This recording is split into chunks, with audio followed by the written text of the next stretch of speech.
In this video, we are going to learn the National Agricultural Policy 2000, that is 5th semester TY. Introduction. Agriculture is generally considered as the backbone of Indian economic. As we all know कि agriculture is generally considered as the backbone of Indian economic. So the contribution in GDP should be higher, but there are some problems. It is the primary and major sector of the Indian economic. Primary and major section, तो इन लोगों ने primary and major sector क्यों लिखा है? Because ये जो agriculture sector है this will come under primary sector. Okay, because there are 3 sectors in the economic: primary, secondary and tertiary, that is service sector. तो इकोनॉमिक में 3 सेक्टर्स है, primary, secondary and tertiary. तो basically जो primary sector होता है वो क्या होता है, ये 3 सेक्टर इंटरडिपेंडेंट होते हैं. Secondary sector depends on primary and primary depends on secondary. तो जो प्राइमरी सेक्टर है बेसिकली अगर ये नहीं रहेगा तो secondary sector can not produce any goods and services, because primary sector produces raw materials. That is if जो secondary sector है wants to produce sugar, definitely for that he wants sugar cane. तो जो primary sector है वो क्या produce करता है? Sugar cane produce करता है. तो हम देख सकते हैं कि अगर शुगर कैन नहीं होगा तो शुगर प्रोड्यूस नहीं हो पाएगा, फॉर एग्जांपल. सो इसलिए इन लोगों ने लिखा है it is the primary and major sector of the Indian economic. So there are some data. Over 60% of Indian population, ठीक है, डिपेंड्स ऑन एग्रीकल्चर. तो हम देख सकते हैं कि 60% पॉपुलेशन किस पे डिपेंड है? एग्रीकल्चर पे है. और कंट्रीब्यूशन कितना है? कंट्रीब्यूशन जो जीडीपी में होता है of Indian population, Indian earning, it contributed 14% of GDP and 11% of export. ठीक है, तो हम देख सकते हैं कि 14% क्या जीडीपी में कंट्रीब्यूट कर रहे हैं, और मतलब एग्रीकल्चर कंट्रीब्यूट करती है, और 11% एक्सपोर्ट करती है. But in the last 2 decades agriculture growth was poor. ठीक है, अगर हम 2 डिकेड्स में जाएं तो एग्रीकल्चर का जो ग्रोथ था वो बहुत पुअर था. That is 4% per annum. Her annum में सिर्फ 4% ही था. तो हम देख सकते हैं कि even though agriculture is considered as the backbone of Indian economic, still the contribution in GDP is very less. क्यों ऐसा? क्योंकि there are some problems in the agriculture sector. ठीक है, उस प्रॉब्लम को सॉल्व करने के लिए ही बेसिकली हम गवर्नमेंट पॉलिसी अनाउंस करती है, that is national agricultural policy. और ये जो नेशनल एग्रीकल्चरल पॉलिसी है 2000, ये कब सेटअप हुई थी और अनाउंस हुई थी? 28 जुलाई. ठीक है, 28 जुलाई को ये अनाउंसड हुई थी. तो इस पॉलिसी का एम क्या था कि डेफिनेटली कि एग्रीकल्चर ग्रोथ जो है वो 4% से ज़्यादा होना चाहिए, क्योंकि हमने अभी भी देखा कि जो कंट्रीब्यूशन था और हम कह सकते हैं जो ग्रोथ था एग्रीकल्चर में वो बहुत कम था. कितना था? 4% से भी कम था. तो बेसिकली इस जो ये एग्रीकल्चर पॉलिसी है उसका एम ही यही था कि 4% से वो क्या करे, ज़्यादा कंट्रीब्यूट करे और प्रोड्यूस करें.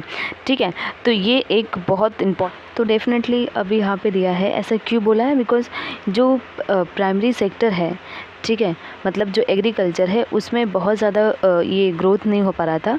ठीक है, तो उस चीज़ को मतलब रिकवर करने के लिए या फिर एग्रीकल्चर सेक्टर में बहुत ज़्यादा ग्रोथ हो तो ये पॉलिसी लॉन्च हुई है. तो हम देख सकते हैं this growth is to be achieve through the combinations of the measures including structural, institutional, agronomic, environmental, economic and tax reform. तो ये सारी चीज़ें अगर हम चेंज करेंगे इकोनॉमिक में, in the sense agriculture sector में, तो डेफिनेटली एग्रीकल्चर सेक्टर में ग्रोथ आएगी. ठीक है, अब हम देखते हैं डेफिनेशन. इकोनॉमिक में एग्ज़ाम में डेफिनेशन लिखना बहुत ज़रूरी होता है. मार्क्स इससे अच्छे मिलते हैं। According to the Snodgrass and the Wallace, agriculture economic is an applied phase of the social science of the economic in which attention is given to all the aspect of problem related to the agriculture। ठीक है, तो objectives हम पढ़ने वाले हैं। तो basically objectives क्या है? To achieve growth rate more than 4% per annum in agriculture sector.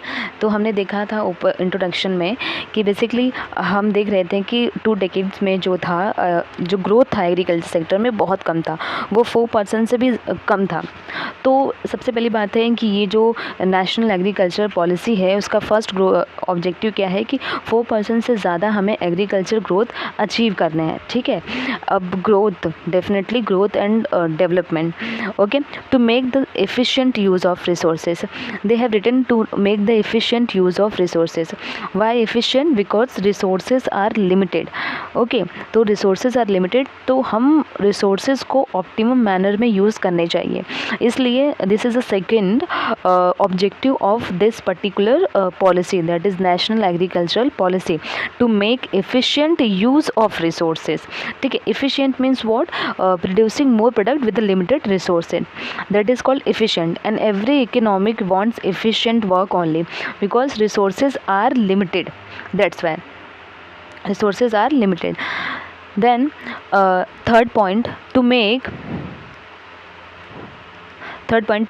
agricultural more market oriented. Yes, market oriented means definitely अगर हम market oriented की बात करें तो जो एग्रीकल्चर सेक्टर है वो एक्सपोर्ट इम्पोर्ट भी करना चाहिए। ये सुनो, एक्सपोर्ट इंपोर्ट करना चाहिए, एक्सपोर्ट इंपोर्ट इंपॉर्टेंट है। तो मार्केट ओरिएंटेड होना पड़ेगा किसको? एग्रीकल्चर सेक्टर को, तो ही वो कम्पीट कर पाएंगे डिफरेंट कंट्री को और ज़्यादा से ज़्यादा गुड्स एंड सर्विसेज क्या कर पाएंगे? प्रोड्यूस कर पाएंगे। तो ये थर्ड ऑब्जेक्टिव है किसका? Agriculture, that is national agricultural policy 2000। ठीक है, to conserve soil, water and biodiversity in the country.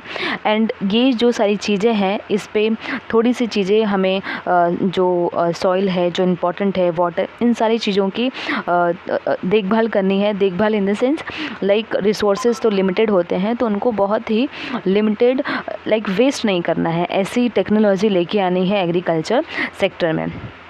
And fifth क्या है? फिफ्थ जो ऑब्जेक्टिव है वो क्या बोलता है? To achieve growth with the equity in the agriculture, that is to achieve growth that benefit all the farmers across the regions.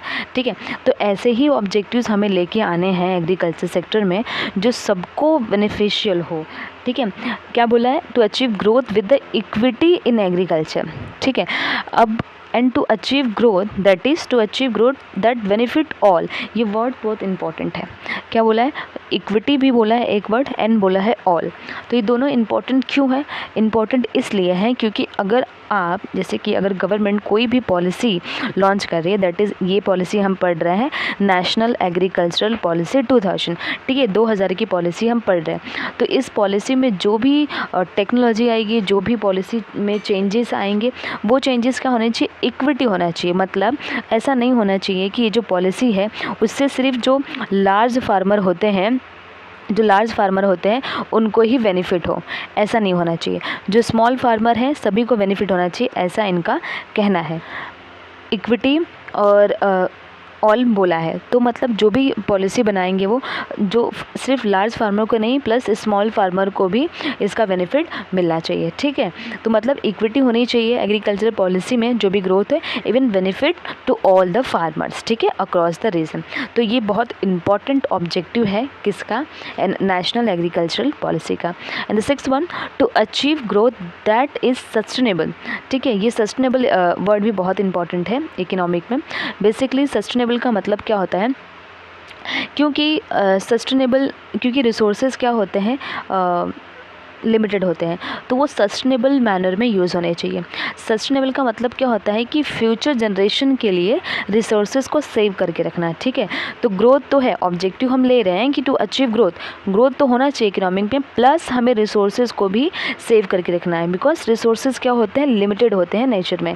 That's why environmentally क्या होना चाहिए? इकोनॉमिकली होना चाहिए। ठीक है, जो भी अचीवमेंट, जो भी टेक्नोलॉजी हम एग्रीकल्चर सेक्टर में अप्लाई कर रहे हैं तो सस्टेनेबल मैनर में होना चाहिए, मतलब लॉन्ग लास्टिंग। लाइक अभी हम लोग, ऐसा नहीं होना चाहिए कि एग्रीकल्चर सेक्टर में हमने बहुत सारी टेक्नोलॉजी लेके आ गए, ठीक है, और क्या हो रहा है कि बहुत सारी मशीनरी हमने यूज़ कर दी, कैपिटल यूज़ कर दी, सब कुछ, और फ्यूचर जनरेशन के लिए कुछ बचा ही नहीं, क्योंकि रिसोर्सेज तो लिमिटेड होते हैं। इसलिए हमने फोर्थ वाला देखा था कि सॉइल, वाटर एंड बायोडाइवर्सिटी जो भी कंट्री में है उसकी देख रेख करना, तो ये चीज़ें होती हैं। एंड द सेवेंथ क्या है, to actualize the vast untapped growth potential of Indian agriculture, strengthen rural and the infrastructure.